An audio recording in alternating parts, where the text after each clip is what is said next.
Hey guys, this week Rockstar is back up at #1 again, so we're going to look at this week's #2, which is Say So by Doja Cat. I'm Joe Garrett and this is Top of the Chops.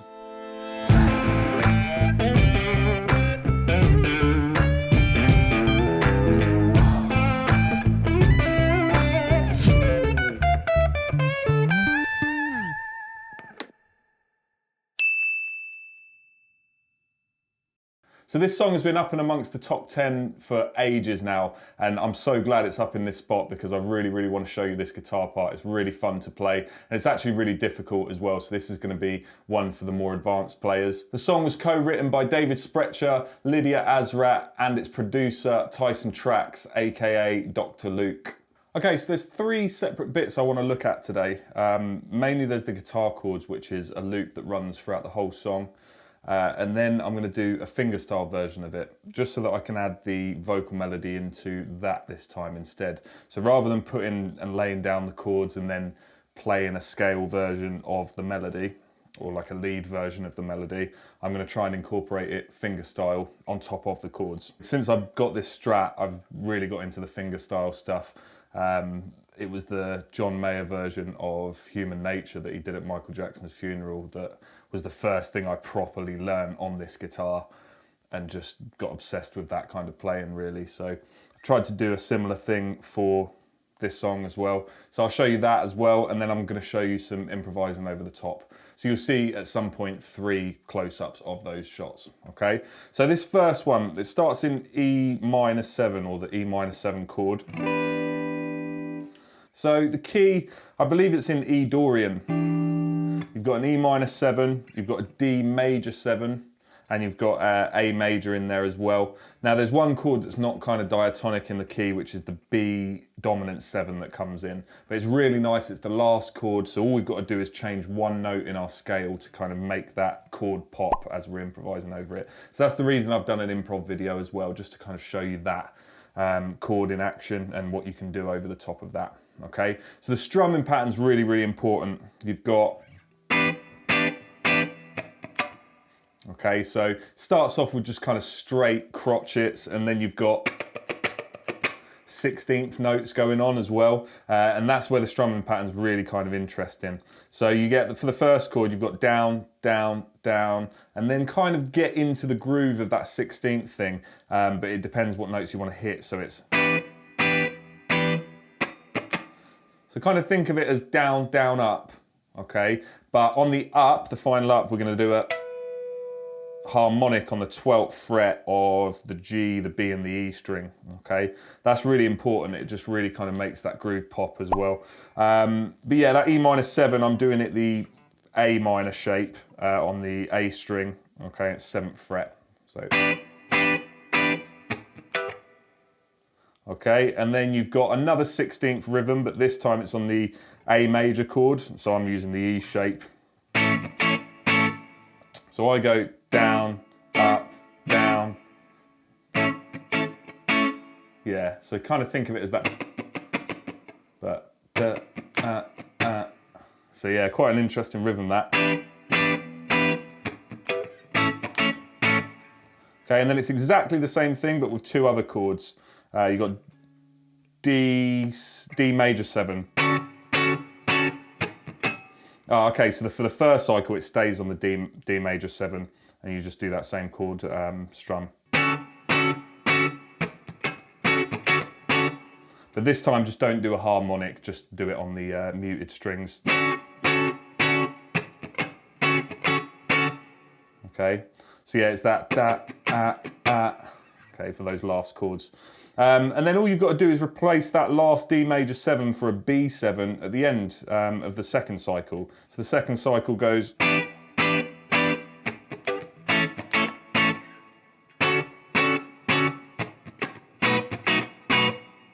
Okay, so it's that B dominant 7 chord that just changes at the end.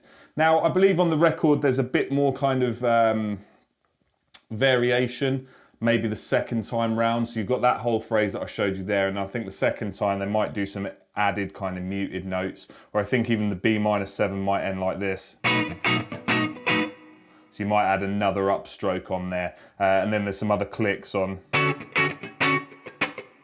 Yeah, so just to kind of have a listen and get the groove for each of those, but that's the main kind of chord progression going on there.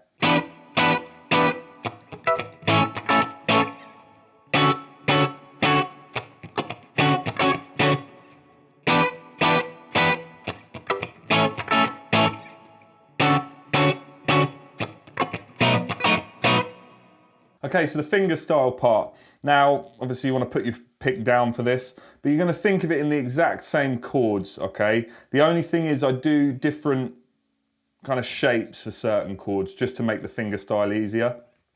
Okay, so the melody on the top, you're going between the 7th fret and the 8th fret of the B string. So 7th fret E string, 8th fret B string.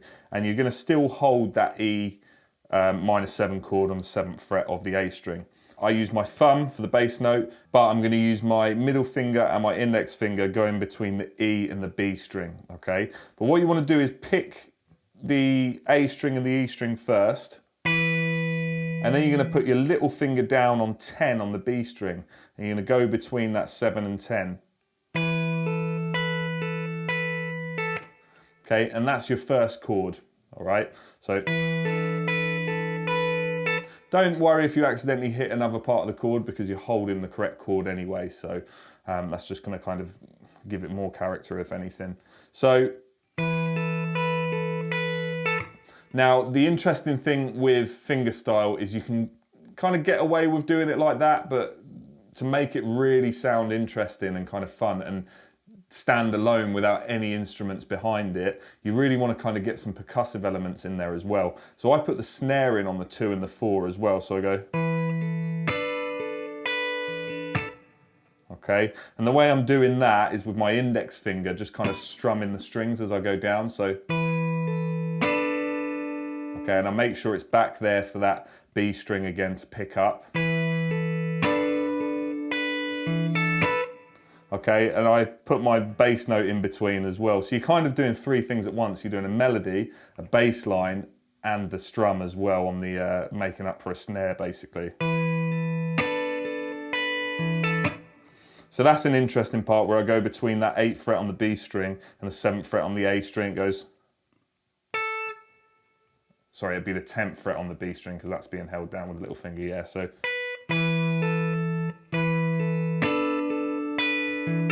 That. I'm going 7, 7, 10, and then my hit. And when I do hit that snare, if I don't want the chord to ring out as like a big kind of stab there, I'll put my palm down a bit on the strings as well as doing that index finger kind of slap across the strings. You know, I might accidentally hit some harmonics or some notes that are being held down, but most of the time it's going to sound quite percussive. So that first bit, okay, and then I do one more A string and B string holding the chord down to an open A starting off my next chord. So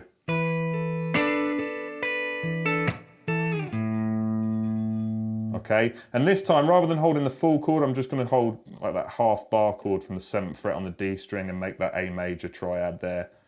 So, okay, and that I'm kind of running down the chord with my thumb, just doing the 2 A's, so the open A and the 7th fret on the D string. Then it's time for the next snare, but this time I'm going to hammer on the 5th fret on the E string to the little finger doing the 7th fret on the E string. And I'll do that with my index finger like the snare. And I'll use my index finger to pick the B string straight after as well. And I do exactly the same hammer, but on the B string, so to the 7th fret from the 5th fret. So that whole bit. Okay, and then after I've hit that kind of staccato 5th fret on the B string, I'll do the muted snare. Okay, so those 2 chords together.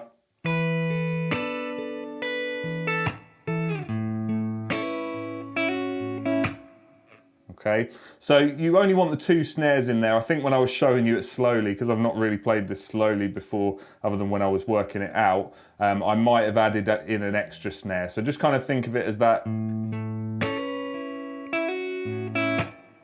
okay? If you have to use certain fingers just to pick those notes out in between, just feel what feels most comfortable. Actually playing it now there, I kind of do a pick on 2 strings maybe, using my index finger swiping up, so. Yeah, so. If you watch my right hand. Okay, you'll be able to see it obviously better on the close-up, but yeah, I'm just doing it slow for you now so you can see it at a bit more of a sensible speed. And then we've just got the last 2 chords, okay? And we're already in position for the next one. I use a D major 7, but the A major shape on the A string, so 5th fret. Okay, and that's exactly the same concept as when you hold the E minor 7. It's actually a bit easier though, because you don't have to put that extension of the 10th fret there. So it's... And it's just going between the E and the B string again. Okay. And it does that same kind of skip between the bass note as well, just before that snare. Okay, I keep saying snare, but you know what I mean. It's replicating a snare. Okay, and first cycle, we stay on the D major 7. So we do this slightly different now though. I kind of run up the chord, I go. Okay, so I think, yeah, it starts just before the bar. So it's, what's the first bit? Yeah, so on the pickup just before the bar, 1, 2, 3. Okay, so what we're going to do is I'll take our little finger off the B string and hammer it on from the bar that you've got on the 5th fret of the E string, hammer it onto the 7th fret of the E string, and then you're going to do the same thing down on the B string. So it's... Okay. And I use my index finger for both of those. I do a downstroke for the first one, then there's a bass note, and then I do an upstroke with my index finger. Okay, and then there's another snare, I believe. So.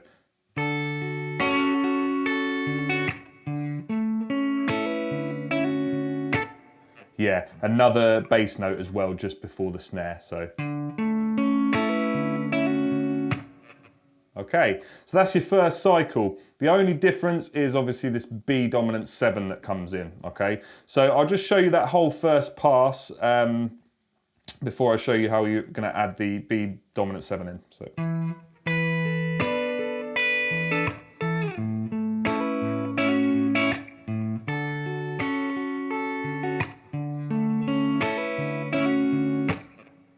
Okay, starts again exactly the same.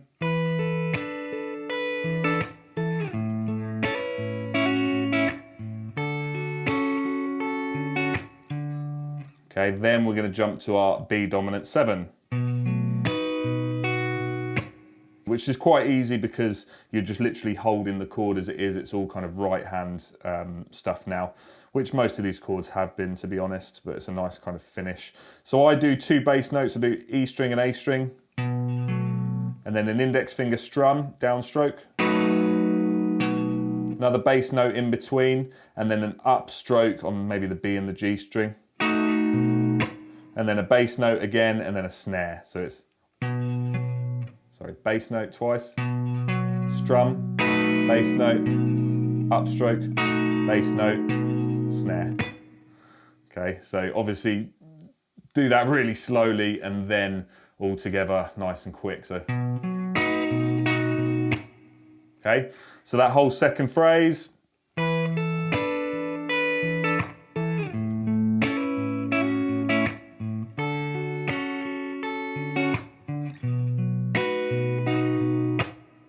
Okay, and then obviously you add those 2 bits together. I'm going to show you a close-up of the whole thing now, and that's going to be really fun to play. And it's something that you can, these fingerstyle things are great because you can literally just grab your guitar, start playing it, and someone will recognize it straight away. When you play a chord progression, there might be a million songs with that same chord progression. If you play this, people with the chords accompanying and the melody on top, people are going to know what it is straight away. Okay, so it's a really good kind of technique. I want to try and do this more with a few of the top of the chops. Some of them can be quite hard to work out though, but this one's fairly easy because the melody is quite simple and it sticks around the chord tones. Okay, so most of the notes are within the chord anyway, if not all of them. I think the only one that isn't is on that E minor 7, so you've got that kind of add 11 extension on there. Because technically that's a fourth to the E. Okay, and because it's above the octave, we call that 11. Okay, everything else is within the chord. Oh, actually, we've got a major 6 on that D major 7 chord as well when we do the... Okay, but yeah, mostly all of these notes are within the chords that are there, so, you know, it's quite an easy one to put together.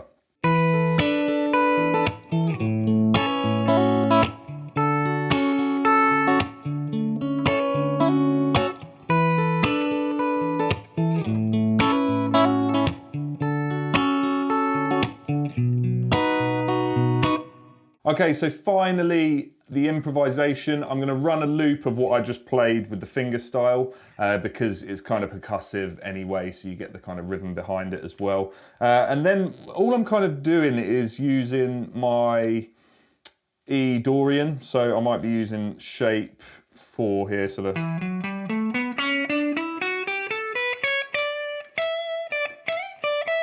So yeah, I might be going higher, just using extra notes on the E string to get up there. But yeah, the important thing is this B dominant 7 chord.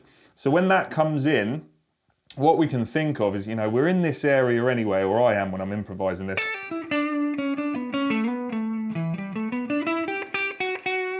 Okay, so it's in kind of B territory if you think 7th fret on the E string. So all I would do is maybe turn it to B minor pentatonic, or if you want to be extra flash, add your blues note in, but also, okay, so the E flat, because that's the note that makes the dominant 7 interesting, or it's the note that's technically not in the key when you play that chord, okay? So yeah, it's kind of that blues dominant scale really. So yeah, I think that's probably what I would do and what I do on the improvising. So yeah, kind of play around that E Dorian kind of shape there. I tend to think of E Dorian as B minor anyway.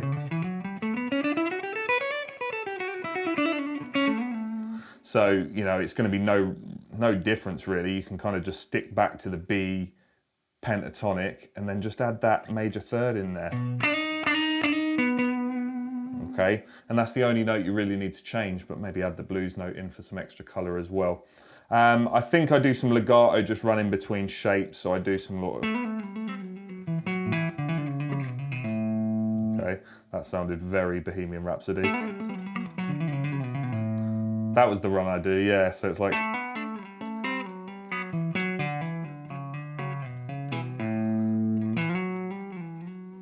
Okay, then we go.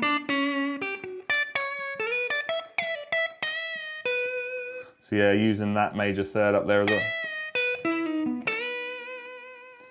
Yeah, I'm just kind of thinking what I did on the improv. I did a few takes on this one. I really wanted to make some kind of nice melodies over it, so I'm just kind of remembering what I played there. But yeah, that's what you want to be doing in terms of shapes. So see what I've done, and then you can either put the real song on and improvise over the top of that, or put a loop down of that fingerstyle and then improvise over that. Okay, but whatever you do, have fun with it.